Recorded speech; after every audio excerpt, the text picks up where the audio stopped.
దేవుని నామమున స్తోత్రములు. మీకు అందరికీ నా హృదయపూర్వకమైన వందనములండి. Praise the lord. చాలా సంతోషం. ఈరోజు ఈ విధంగా ఆయన సన్నిధిలో గడపడానికి దేవుడు సహాయం చేశారు. పునరుత్థానపు ఆరాధనలు మహిమకరంగా అన్ని మందిరాల్లో, అన్ని ప్రాంతాల్లో ఆశీర్వాదకరంగా దేవుడు జరిగించినందుకు స్తోత్రం చెల్లిస్తాను. స్తోత్రం స్తోత్రం స్తోత్రం స్తోత్రం స్తోత్రం స్తోత్రం స్తోత్రం. అలాగే మన సేవకులు, నాయకులు అమెరికాలో, యుఎస్ఏలో వాళ్ళు ఉన్నారు. గుడారాల పండుగలు ఎంతో చక్కగా జరుగుతున్నాయి. మహిమకరంగా దేవుడు జరిగిస్తున్నారు. ఆయన బిడ్డల్ని దేవుడు బహుబలంగా వాడుకుంటున్నారు. అందుని బట్టి ఇంకా ఈరోజు సాయంత్రం మనం 9ంటికి అనుకుంటా చూస్తున్నట్టు వాళ్ళకి మార్నింగ్ అన్నట్లు. కాబట్టి దేవుడు ఆశీర్వదకరంగా జరిగిస్తున్నందుకు దేవునికి స్తోత్రం చెల్లిద్దాం. స్తోత్రం స్తోత్రం స్తోత్రం స్తోత్రం స్తోత్రం స్తోత్రం స్తోత్రం. తిరుగు ప్రయాణంలో కూడా దేవుడు క్షేమంగా ఉంచి, ప్రయాణం అంతట్లో దేవుడు తోడుగుండి సమాధానంగా దేవుడు నడిపించాలి. ఆ మీటింగ్స్ జరిగిన ప్రాంతపు వారికిను, ఆ సేవకులకి దేవుడు ఆశీర్వాదాలు ఇస్తున్నందుకు స్తోత్రం చెల్లిద్దాం. స్తోత్రం స్తోత్రం స్తోత్రం స్తోత్రం స్తోత్రం స్తోత్రం స్తోత్రం. చాలా సంతోషమండి. ఈరోజు వాగ్దానం మనం ఒకసారి చూద్దాం. ఏమని? నీ ఆవరణంలో ఒక్క దినము గడపట 1000 దినముల కంటే శ్రేష్టము. ఈరోజు నాకు తెలియకుండా నేను ప్రార్థనలు కూడా అదే చేశాను. 1000 దినముల కంటే శ్రేష్టము. కీర్తనలు 84 9వ వచనంలో ఉంటుంది. దేవుని ఆవరణంలో అంట ఒక్క దినము గడుపుట శ్రేష్టం. ఎందుకు? 1000 దినముల కంటే, ఒక్క దినము గడుపుట కంటే 1000 దినములు శ్రేష్టం. ఒక్కరోజు గడిపితే 1000 దినాలతో శ్రేష్టమని తెలియపరుస్తున్నారు. మనం బైబిల్లో ఇటువంటి వాక్యం మనం ఇంకెక్కడ చూడలేం. ఎందుకనంటే దేవుని స్థలము, దేవుని పరిశుద్ధ మందిరం. ఈరోజు అందరూ వచ్చారు, ఆయన సన్నిధిలో గడిపారు. శ్రేష్టమైన ఆశీర్వాదాలు, 1000 దినముల ఆశీర్వాదములు బిడ్డలు అనుభవిస్తారు. ఎందుకు అనంటే ఆ 1000 సంవత్సరాలు ఉంటారా అనంటే 1000 ఆశీర్వాదాలు పొందుతారు. 1000 దినముల ఆశీర్వాదాలు అనుభవించే కృపను ప్రతి ఒక్కరికి దేవుడు అనుగ్రహిస్తున్నారు. దేవునికి స్తోత్రం స్తోత్రం స్తోత్రం స్తోత్రం స్తోత్రం. మరి ఆవరణంలో ఎదిగేవాళ్ళు, దేవుని మందిరంలో ఎదిగేవారు ఎలా ఉంటున్నారు? మనం శ్రేష్టము అన్నాం కదా, మందిరంలో ఎదగాల్సిన వారు ఎలా ఉంటున్నారు? మనం చూస్తే సమూయేలు ఉన్నారు. సమూయేలు ఎట్లా ఉన్నారండి? దేవుని మందిరంలో పరిచర్య చేస్తున్నాడు. కిటికీలు తుడుచుకుంటా, మందిరం శుభ్రం చేసుకుంటా, ఏలి పిలిచినప్పుడల్లా వెళ్ళి ఆయనకి పరిచర్య చేసుకుంటా. సమూయేలు ఆ విధంగా ఉంటూ దేవుని స్వరమును విన్నాడండి. దేవుని స్వరము విన్నాడు కాబట్టే దేవుడు అతన్ని ఇజ్రాయేల్ ప్రజలు మొట్టమొదటి ప్రవక్తగా దేవుడు నిలబెట్టాడు. దేవుని మందిరంలో ఎవరు యథార్థంగా ఉండి, నమ్మకంగా ఉండి, మనుషులను సంతోషపెట్టేవారు కాకుండా ప్రభువుని సంతోషపెట్టేవారుగా ఎవరు ఉంటారో వారిని దేవుడు ఆశీర్వదిస్తాడు. వారి యందు లక్ష్యం ఉంచుతాడు. ఈ దినం కాకపోయినా రాబోయే దినమైనా మనుషులు తృణీకరించవచ్చు, అవమానించవచ్చు, కానీ ప్రభువు దృష్టిస్తున్నారు కదా, ఆయన చూస్తున్నాడు కదా. కాబట్టి ప్రభువు విడిచిపెట్టాడు. సమూయేలు వృద్ధుడైనను కూడా ఆయన ప్రవక్తగానే ఉన్నాడు. మరి ఏలీ కుమారులు ఏమైపోయారు? ఏలీ కుమారులు సొంతంగా వండుకోవటం, లోపల కూర్చోవటం, మంచం దగ్గరు, వాళ్ళ స్టైలే వేరు. చీపురు పెట్టుకొని మందిరం ఊడ్చుకుందాం అనుకోరు. కార్యక్రమం జరిగే టయానికి పెందరాడి వద్దాం అనుకోరు. ఎప్పుడో తెల్లవారైతే ఎప్పుడో లెగుస్తారు. ఏలీ కుమారులు భ్రష్టులైపోయారండి. పరిచర్య చేసే సమూయేలు మీద ఉన్నాయి లేని అందరికీ చెప్పేసి లంచగొండలైపోయి దేవునికి అవిధేయమైన క్రియలు చేస్తూ అందరూ నా అని చేసే విధంగా చేసుకొని నాశనం తెచ్చిపెట్టుకున్నాడు. ఏలి చెప్పలేని పరిస్థితి. ఎవరికి చెప్తే ఏది నాకు తలనొప్పిగా అవుతుందని ఏలి చెప్పలేక మింగలేక కడుపులో పెట్టుకొని ఆయన ఓ పక్కన ఏడుస్తూ కూర్చున్నాడు. ఆలోచించి ఆలోచించి ఆయన కళ్ళు కూడా పోయినాయి. ఎందుకు నేను చెప్తున్నానంటే, దేవుని మందిరంలో నివసించటం ఎంత ధన్యకరమో, నివసించేవారు కూడా ఎలా ఉండాలి, అందులో ఉన్నవారు ఎలా ఉన్నారు. నిన్న ఎవరు ఒక దైవజనుడు చెప్తున్నారు, ఫ్రెడ్ అన్న చెప్పాడు ఏమని, ఆదాముని అవ్వని దేవుని పోలిక చొప్పునే ఆదాముని సృష్టించాడు. ఎప్పుడు పండు తిన్నాడో దేవుని స్వరూపం పోయి మట్టి మనుషులుగా తయారైపోయారంట. దేవుని ఒకటే ఆలోచించాలి. దేవుని మందిరంలో ఏదైనా తోటలో దేవునితో తిరుగుతూ ఉన్నారు, చేస్తూనే ఉన్నారు. ఎన్ని మర్మాలు చెప్పుకుంటారు, ఎన్ని మంచి మంచి, అసలు అది ఎంత శ్రేష్టం అండి. ఒక ప్రైమ్ మినిస్టర్ మన పక్కన వచ్చి నిలబడి మాట్లాడితేనే మనం అబ్బో అసలు ఏ సంతోషానికి అవధులేదే. పిఎం లేకపోతే సీఎం మాట్లాడినా కూడా సంతోషం అవధులు ఉండవు. లేకపోతే పెద్ద జమీందారులు మాట్లాడినా, ఆస్తిమంతులు మంచి ఇదిలో ఉన్న వాళ్ళు మన దగ్గరకు వచ్చి ప్రేమతో పలకరించిన మనం ఉండగలుగుతామా భూమి మీద? అయితే ఈ ఆదాముకి ఎంత శ్రేష్టత. ఆదాముతో దేవుడు సృష్టి గురించి ఏం చెప్పున్నారు, చాలా విషయాలు చెప్పుంటారు ఆదాముకి. మరి చల్లపూట సాయంత్రం దేవునితో తిరుగుతున్నారు అని అంటే ఆ ఆశీర్వాదం వేరు కదా. ఆయన తిరుగుతూ దేవునితో మాట్లాడుకుంటూ ఇరువురు మాట్లాడుకున్నారు. ఈ అవ్వమ్మ కూడా ఉన్నది. ఆ ఏదైనా తోటలో ఉన్న వాళ్ళు దేవుడు అలా ఒక్క నిమిషం విడిచిపెడితే ఆ దేవుడు ఆ పక్కకి అలా ఆయన దృష్టిలో ఉండే ఆయన అలా పక్కన ఉండేసరికి అవ్వమ్మ చక్కగా ఆదాముకి నిద్రపుచ్చేసి వెళ్ళిపోయింది షికారికి. వెళ్ళి సాతాను మాట విన్నది. సాతాను మాట వినేసింది. విని తను చేసుకున్న శాపం కాక ఇంకా ఇతరులను కూడా, తన భర్తకు కూడా ఆ శాపాన్ని తెచ్చిపెట్టేసింది ఆమె. అంతే, ఏదేని తోటల నుంచి తరిమి వేయబడినారు వాళ్ళిద్దరు. ఏ కష్టాలు అనుభవించారండి. భూమి మీద నువ్వు కష్టపడాలి, చెమట వచ్చి నువ్వు కష్టపడాలి, ఏమో వేదనతో పిల్లలను కంటదని చెప్పి ఉన్నారు. అది ఇప్పటికీ నెరవేరుతూనే పడుతుంది. దేవుని మందిరంలో నుంచి మనం త్రోయబడకూడదండి. ఆ శాపం అంతా ఇంత ఉండదు. ఉన్నన్ని రోజులు నిజంగా చెప్పాలంటే తిండికి డోకా ఉండదు, కట్టుకోవడానికి బట్ట, మనకి మడత కూడా పడకుండా బట్టలు కట్టుకొని తిరుగుతాం. దేవునితో ఉన్నంత సహవాసం, దేవునిలో ఉన్నంత ఆశీర్వాదం లోకంలో పడిపోతే సాతాను ఊబిలో పడిపోతాం. సాతాను ఊబిలో పడిపోతారు. భయంకరమైన శోధాన్ని ఎదుర్కొంటారు. అది తెలియక పిచ్చి పిచ్చిగా దేవుని మందిరంలో వెచ్చలవిడిగా ఉంటే దేవుడు ఊరుకుంటారా? సరే, ఒకవేళ కానీ ఏలీ కుమారులు కానీ మరణం రాకపోతే సమూయేలుని బ్రతకనిచ్చేవాళ్ళ? సమూయేలుని ప్రవక్తగా చేయటానికి ఇచ్చేవాళ్ళ అవకాశం? ఉండేది కాదు. అందుకే దేవుడు వీళ్ళున్న తర్వాత బతకనిచ్చిన వీళ్ళ వల్ల సమూయేలుకి అడ్డమైపోతుందని దేవుడు ఏం చేశాడంటే ఆ యుద్ధంలో ఏలీ కుమారులు చచ్చిపోయాడు. ఏలీ కుమారులు చనిపోయారు అని అనే లోపల ఏలీ కూడా చచ్చిపోయాడు.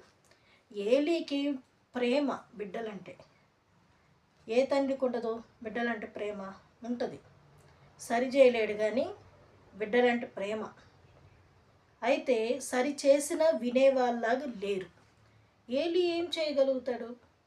ఒక ఏజ్ వచ్చినప్పుడు వాళ్ళు పిల్లలు కనేసి ఒక పెద్దోళ్ళు అయిపోతే ఏం చెప్పగలడు ఏలీ?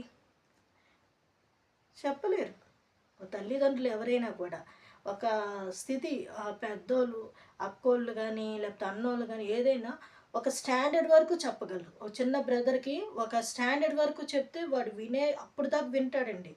ఎప్పుడు కొంచెం పెద్దోడి వాళ్ళు కొంచెం ప్రమోషన్ మీద 2 సంవత్సరాలు 3 సంవత్సరాలు 4 సంవత్సరాలు ప్రమోషన్స్ వస్తున్నప్పుడు ఈ చెప్పుడు మాటలు కొంచెం రకరకాల మాటలు విన్నారో అప్పుడు పెద్దలకు అవిధేయత చూపిస్తూ మేము సీనియర్స్మే, మేము ప్రార్థన చేయగలం, మేము ఇది చేయగలం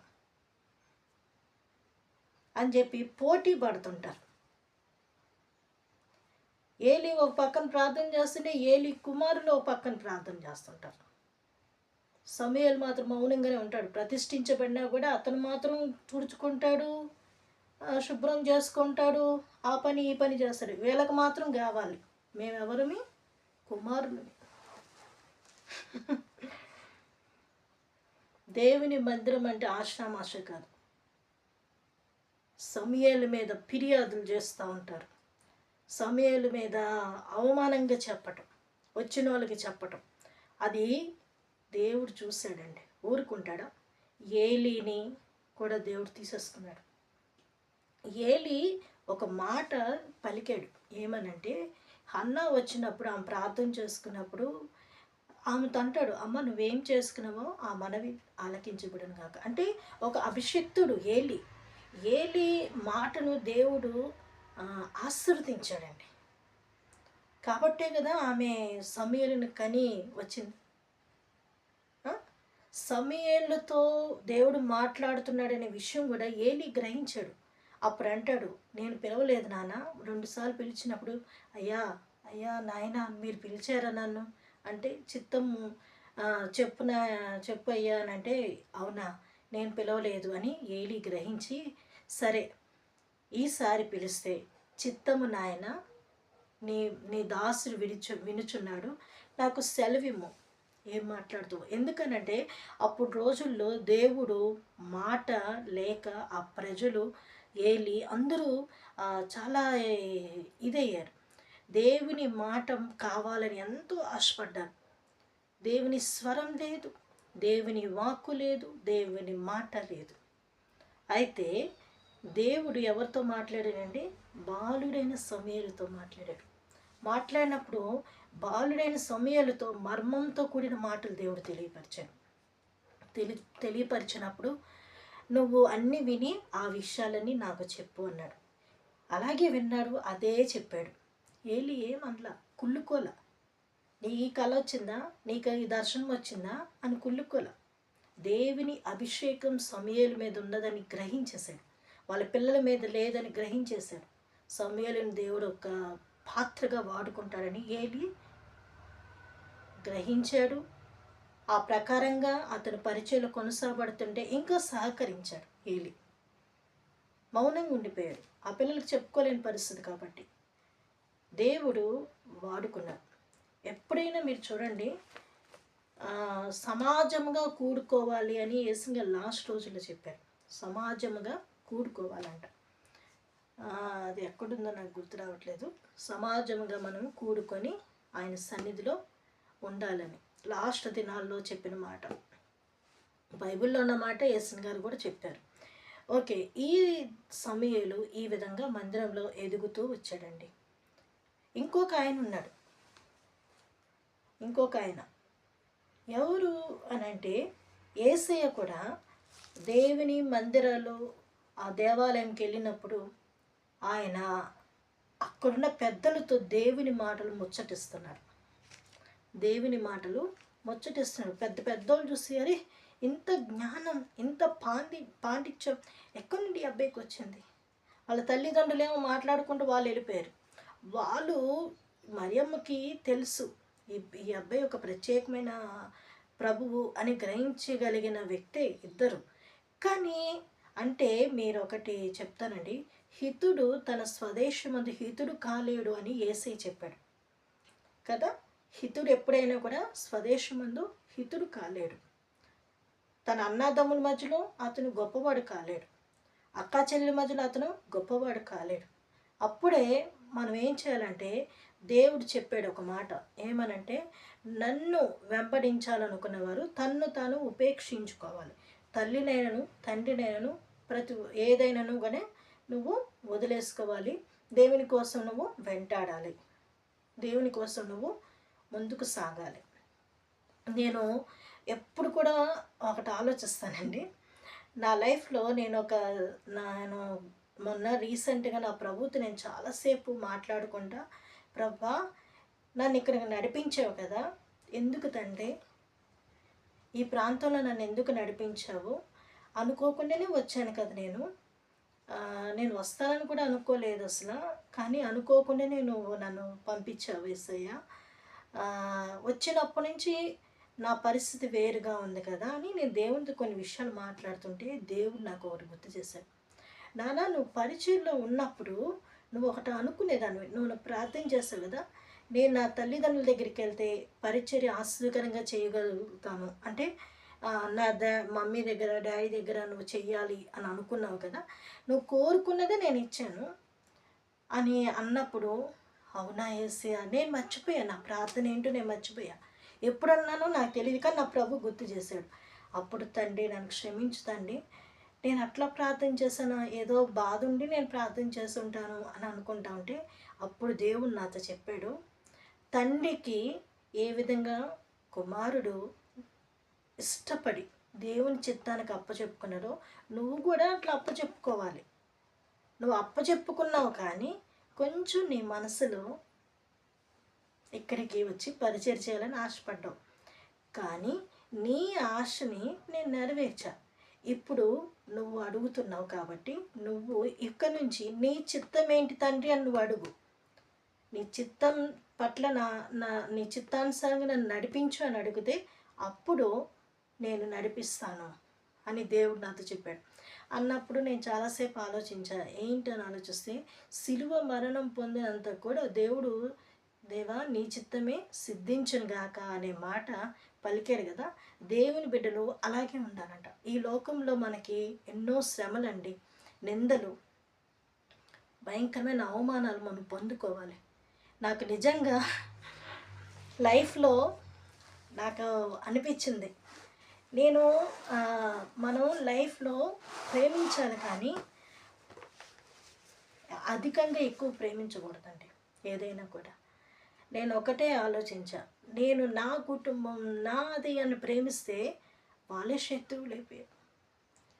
అదే కానీ మనం యేసయ్యనే ఎక్కువ నేను ప్రేమిస్తున్నా, ఇటు ఇది ఉంది కదా, ఈ రిలేషన్ వల్ల నేను దేవునికి దూరం అయిపోయానేమో అని నన్ను నేను నలగొట్టుకుంటాను అనుక్షణము.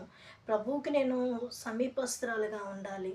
దేవా, నా మనస్సు నీ వైపు ఎప్పుడు ఉండాలి. ప్రేమ అనేది సమస్త దోషాలని కప్పుతుంది కదా, సమస్త దోషాలని కప్పుతుంది. అది డంబంగా ప్రవర్తింపదు, అమర్యాదగా ఉండదు, అది ఉప్పొంగదు. అది చాలా విశ్వాసం, నిరీక్షణ, ప్రేమ, వీటన్నిట్లో శ్రేష్టమైనది ఏంటండి ప్రేమ. చాలామంది చెప్తారు, బైబిల్లో కూడా ఉంది, ప్రేమ లేని వాడినైతే వ్యర్థుల్ని. ఎందుకు? భాషలున్నా, అన్య భాషలున్నా, ఉపదేశాలున్నా, రకరకాల పరిస్థితులు ఉన్నా, నీకు అన్ని టాలెంట్స్ ఉన్నా ప్రేమ లేకపోతే వేస్ట్. ఆ ప్రేమ ఏం చేస్తుందంటే అండి, మనుషుల్ని సరిచేస్తుంది. ఆ మనుషుల్ని ఇప్పుడు సపోజ్ బిడ్డ ఉన్నది, ఒక బిడ్డ, మన చంటి బిడ్డ ఉన్నారు, వాడు ముక్కు చెండాలం చేసుకొని, ఆ తర్వాత బట్టలు చెండాలం చేసేసుకొని, మాట వచ్చి చెప్తున్నా పిల్లల సంగతి. మనం ఏం చేస్తాం, ప్రేమ అంటే వాడు ఎంత అశుభ్రంగా ఉన్నా కూడా శుభ్రం చేసుకొని మంచి ఫ్రాకో లేకపోతే డ్రెస్సో వేసి శుభ్రంగా పవర్ డ్రెస్ పెడితే మనం ఎత్తుకునే లోపల 10 మంది ఎత్తుకొని తిరుగుతుంటారు పిల్లల్ని కదా. ఎందుకు? బిడ్డ నీట్గా ఉండాలి. అలాగుండి అదే చూస్తూ మనం ముద్దులాడుతున్నాం అనుకోండి, అందరూ వచ్చి ముద్దులాడతారా? లేదు కదా. శుభ్రం చేయాలి. అలాగే బిడ్డల్ని ఆత్మీయంగా ఎదిగే వాళ్ళు, మీ బిడ్డల్ని మీరు, మీ కుటుంబాల్ని, మన కుటుంబాల్ని మనం సరి చేసుకోవాలి. వినరండి, కుటుంబాల్లో ఎవ్వరు వినరు. ఇంట్లో వాళ్ళు చెప్తే వినరు, బయట వాళ్ళు వచ్చి 4 చీవాట్లు పెడితే అప్పుడు సెట్ అయిపోతారు. ఇది అంటారు కదా, 3 కొప్పులు ఉన్న చోట ఉండరంట. 10 మంది అబ్బాయిలు, అది కూడా రాంగే. నేను ఆ స్టేట్మెంట్ కూడా నేను ఒప్పుకోను. ఎందుకనంటే మగవాళ్ళు ఒకరికొకరు తిట్టుకుంటారు, ఆడవాళ్ళేమో తన్నుకుంటారు ఒకరికొకరు. అది ఎందుకనంటే, ఇప్పుడు ఒక విషయం చెప్తా, నల్లగున్న వాళ్ళని నమ్మకూడదండి. నల్లగున్న వాళ్ళకి అమ్మో వాళ్ళు సైలెంట్ లవర్స్, ఎలా ఉంటారంటే, నన్ను క్షమించండి ఆ మాట నన్ను, వాళ్ళకి గాకుండా ఇంకొకళ్ళకి చెందుతుంది అనంటే, ఆ మనిషిని ఎలా డైవర్ట్ చేయాలి. మీరు గమనిస్తే తెల్లగున్న వాళ్ళ అబ్బాయిలే గాని, అమ్మాయిలే గాని ఊరికే నవ్వుతారు. లేకపోతే ఓ పక్కన ఉంటారు. అమ్మో! మళ్ళీ మాకు చెడ్డ పేరొస్తదేమో అనే ఒక నవ్వు నవ్వుతారు. తెల్లగున్న అబ్బాయిలు గాని, అమ్మాయిలు గాని వాళ్ళకి లైఫ్‌లు గూడా ఉండవు. వాళ్ళ పెళ్ళిళ్ళు కూడా సరిగ్గా చేసుకోరు. అంటే ఒక కరెక్ట్ పొజిషన్ వాళ్ళు కరెక్టోళ్ళు దొరకరు. ఈ నల్లగున్న వాళ్ళుంటారండి, బల్లే పిల్లని పట్టేస్తారు. తెల్లగున్న పిల్లే గావాలి వాళ్ళకి. సైలెంట్‌గానే ఉంటారు గానీ, అమ్మో! వీళ్ళు ఏం చేయరు, ఏం పట్టించుకోరు అట్లే ఉంటారు గానీ, అబ్బో! భలే లైనేసేస్తారు. నల్లగున్న వాళ్ళు, సైలెంట్‌గున్న వాళ్ళని అస్సలు నమ్మకూడదు. ఈ తెల్లగున్న వాళ్ళు ఇకిలిస్తారు, మళ్ళీ కొంచెం కూర్చుంటారు. వాళ్ళేమి అందరికి లైన్ ఏమి ఎయరు. వాళ్ళు ఒక పద్ధతిగా ఉంటారు. వాళ్ళేందంటే జల్సా మనుషులు. సరదాగా ఉంటారు. ఎవరైనా పలకరిస్తే సరదాగా ఎంజాయ్‌మెంట్ కొంసేపు అట్లా నవ్వుతారు. వీళ్ళు అట్లా కాదు. ఆ మనిషిని ఈ జలగలాగా పీడిస్తారు. చాలా నీకెట్లా తెలుసక్క అంటారేమో. నేను కొంతమందిని చూసాను కాబట్టి నల్లగున్న వాళ్ళు చాలా సైలెంట్ అండి. అస్సలు అబ్బో! చాలా సైలెంట్‌గా లైన్ కూడా భలే సైలెంట్‌గా ఏస్తారు. అది ఎవ్వరికీ తెలీదు. ఎంత అసలు మళ్ళీ వాళ్ళే ఆ తెల్లగున్న వాళ్ళని ఎగతాళి చేస్తారు, అవమానిస్తారు. ఆ! వాళ్ళకి ఎవరెవరో ఉన్నారని పిచ్చి పిచ్చిగా మాట్లాడుతుంటారు. వాళ్ళు నోరు అంతా ఇంత మాట్లాడదు ఆ నల్లగున్న వాళ్ళకి. ఈ నల్లగున్న వాళ్ళు సైలెంట్‌గా ఉన్నట్లే ఉంటారు గానీ, ఎక్కడేయాల్సింది అంటే వీళ్ళ బుద్ధేందంటే, ఆ పిల్ల వీడితో మాట్లాడుతుంది అనంటే, ఈడికి నాకు పడట్లేదే, ఆ పిల్ల నాతో మాట్లాడితే బాగుంటది అని ముందే బ్రేకేసేస్తారు అతనికి. ఏసేస్తే అప్పుడు ఏమైపోద్ది? పాపం వాడు సైలెంట్ అయిపోతాడు. వీడేస్తుంటాడు పక్కనుండి లైన్. నేను ఇద్దరు, ముగ్గురు అబ్బాయిలు చూసా వేరే చోట. నీకెట్లా తెలుసు అంటారేమో. అంటే ఫ్రెండ్స్, కొలీగ్స్ ఉంటారు గదా! అప్పుడు చూసా. అమ్మ తెల్లగున్నవాడేమో నల్లటి పిల్లని చేసుకుంటాడు. ఈ నల్లటోడు కర్రి నలుపోడు తెల్లటి పిల్లల్ని ఏర్పాటు చేసుకుంటాడు. వాడు చుట్టే తిరిగిస్తాడు. ఈడేం మాట్లాడు. అదేంది ఆ పిల్లలు కూడా రౌండ్లు తిరుగుతూ ఉంటారు. సైలెంట్‌గా ఉంటారు. నల్లటోళ్ళు చూడ్డానికి కర్రి మొహాలోడు గానీ చాలా జాగ్రత్తగా ఉండాలి వాళ్ళతోనే. వాళ్ళు మళ్ళీ అందరిని బ్లేమ్ చేస్తారు గానీ, వాళ్ళు చేసే సీక్రెట్ అది ఎవ్వరికీ తెలీదు. పాపం ఈ పిచ్చోళ్ళు తెల్లగున్న వాళ్ళు. నిజం చెప్తున్నా. రియల్. వీళ్ళకి ఎంతసేపటికి ఏంటంటే మేము గొప్పగుండాలి, మేము మంచిగుండాలి, వాళ్ళకి అన్ని టాలెంట్స్ ఉంటాయి, వాడబడాలి, ఎక్కడ మమ్మల్ని అణిచేస్తారో అనే ఇదిలో ఉంటారు. నల్లగున్న వాళ్ళు ఆ టాలెంట్ పొందుకుంటుంటారు, ఈ టాలెంట్ కూడా ఉంటది. చాలా డేంజర్ అసల. చాలా జాగ్రత్తగా ఉండాలి. అందుకే ఆహ్, ఏ మనిషిని నమ్మదగినవాడు కాదు. చాలా జాగ్రత్తగా ఉండాలి. హ్మ్. తెలివైనోళ్ళు. వాళ్ళకి దక్కంది ఇంక వేరే వాళ్ళకి దక్కుతుందంటే వెంటనే బ్రేకేస్తుంటారు. అదే నల్లటోళ్ళ యొక్క క్యారెక్టర్స్ అనేది అదే. పాపం తెల్లటోళ్ళకి ఏముండదండి. అప్పటికప్పుడు నవ్వుతారు, సరదా పడతారు. అదేదో తప్పు చేసినట్లు వీళ్ళని బ్లేమ్ చేసి, అవమానించేసి సెల్లు పట్టుకున్న తప్పు పడతారు. వీళ్ళు పట్టుకోవచ్చు, వీళ్ళు చేయొచ్చు కానీ వీళ్ళు చేసేది కనబడదు. మళ్ళీ మాటలు నల్లగుంటారు కదా! వీళ్ళెవరు అంత పట్టించుకోరు కదా! వీళ్ళు ఏసే లైన్‌లో ఏస్తుంటారు. చేస్తుంటారు. సరే. కానీ దేవుని ప్రేమ ఎలాంటిది అనంటే, క్రీస్తు ప్రేమ చాలా పరిశుద్ధమైనదండి. చాలా పరిశుద్ధమైనది.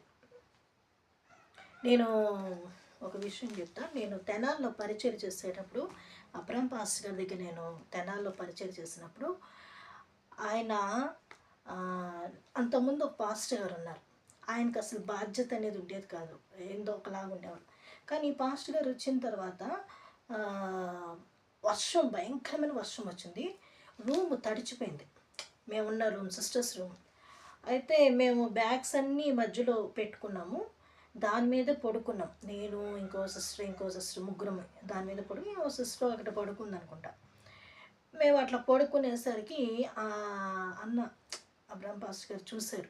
తెలుసుకున్నారు. తెలుసుకొని అయ్యో ఏంటని ఏసన్ గారికి చెప్పారు. అన్న మరుసటి రోజే వచ్చారండి. వచ్చిన వెంటనే అన్న ఇది పరిస్థితి అని అన్నకి చెప్తుంటే అన్న రూమ్లోకి వచ్చి చూశారు. మమ్మల్ని కూడా పలకరించారు. అయితే నేను అంతకుముందు ఆయన దగ్గర శారదాకాలంలో అన్న దగ్గర చేశాను కాబట్టి నాకు సంతోషం కలిగింది అన్నని చూసిన వెంటనే.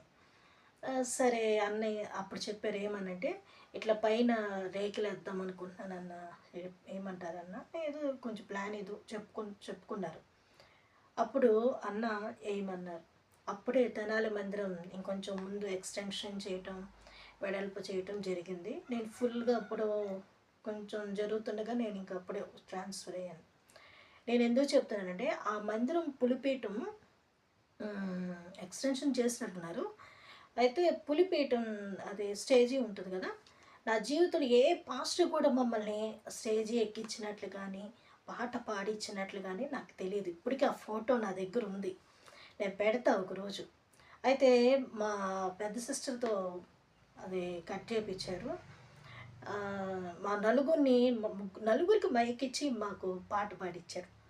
అందుకే ఇప్పుడు కూడా నేను సిస్టర్స్ని చూసి ఆయన దగ్గర ఉన్నందుకే ఆశీర్వాదం. నిజంగా వాళ్ళకి అవకాశం దొరికింది. అప్పుడు నేను చాలా సంతోషించాను. ఎందుకంటే అబ్రాహం పాస్టర్ గారికి ఈ మనసు అప్పటి నుంచే ఉంది. ఎంత ప్రేమించేవాళ్ళు. తనకి పెట్టిన ఫుడ్డు తన బ్రదర్స్కి పెట్టుకోవటమే కానీ, ఎవరైనా పని చేస్తే వాళ్ళకి పెట్టడమే కానీ, మేము ఖాళీ బాక్సులు వచ్చినాయి బాగా తినేసినట్టున్నారని మేము సంతోషించేవాళ్ళం. కాదు కాదు, బ్రదర్లకి పెట్టుకునేవారు, పరిచయం చేసే బిడ్డలకి పెట్టుకునేవాళ్ళు. చాలా సంతోషం కలిగించేది. ఆయనకి మంచి సాక్ష్యం అండి. ఎందుకనంటే నేను చూశాను కాబట్టి చెప్తున్నా. సిస్టర్స్ అంటే చాలా గౌరవం అంటే రెస్పెక్ట్ ఇవ్వటం కానీ, బ్రదర్స్ని కూడా ప్రేమించడం కానీ, ఒక తండ్రి మనస్సు ఆయనలో ఉన్నది. ఆయన ఏదో నేను ఇప్పుడు బెలూన్లాగా ఓదాలని కాదు, మంచి మనస్సు, ప్రేమ కలిగినవాడు. అందుకే దేవుడు ఆయన ఒక మంచి స్థితిలో ఉంచాడు. ఒక మనిషి కోసం తను పడుతుంటాడు మాటలు, అవమానం పొందుతూనే ఉంటాడు. కానీ చెప్పుకోడు ఆ మనిషికి, నీ వల్ల నేను ఇట్లా అవమానం పొందుతున్నాను అని అనుకోడండి. చాలా మంచి వ్యక్తి అతను, మంచి మనసున్న వ్యక్తి. దేవుడు సంస్థకు అటువంటి వ్యక్తిని ఇచ్చినందుకు చాలా స్తోత్రములు, స్తోత్రం స్తోత్రం స్తోత్రం స్తోత్రం. కాబట్టి మనం దేవుని మందిరంలో ఉన్నాము అని అంటే ఒక ఆశీర్వాదం అండి. అయితే దేవుని మందిరంలో గడిపిన దానికంటే మనమే ఆయన దేవాలయం. ఈ దేవాలయంలో దేవుడు ఉన్నాడు.